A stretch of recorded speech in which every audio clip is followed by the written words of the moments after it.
Well, one of the many tragic side effects of the COVID-19 pandemic is the seriousness of the drug epidemic and how much it has grown. We have been sharing the numbers, showing you those as they've been increased, a 33% spike in overdose deaths in 2020. Well, tonight, we are taking those numbers to Indiana state leaders. We want to know what's being done about this. Some lawmakers say this crisis is now giving them more urgency to take action. Fox 59 State House reporter Kristen Eskow shares their efforts tonight. Kristen?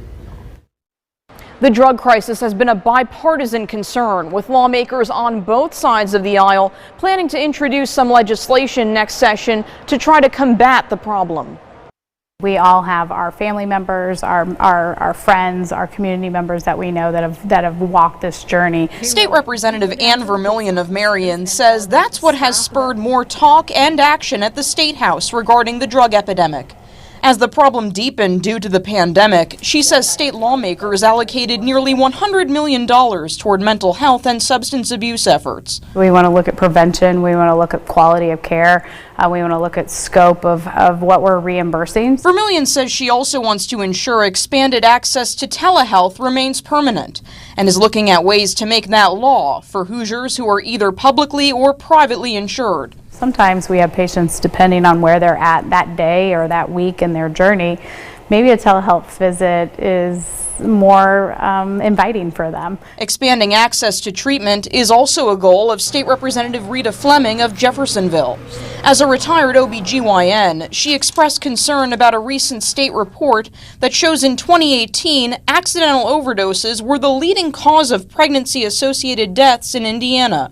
She notes last session, Indiana lawmakers expanded Medicaid coverage for new mothers. Beginning in April, women on Medicaid will have a full year of postpartum coverage, so we can connect them with resources. Fleming says those efforts may not necessarily require more legislation. I think it's a developing awareness that this is necessary, a willingness on the part of the provider to do it, and it may require that we increase reimbursement rates for these type of services. Although she feels hopeful Indiana can turn things around, Fleming says it's going to take a lot more work. We're going to have to change our way of caring for people and extending our care to a longer period to really help people.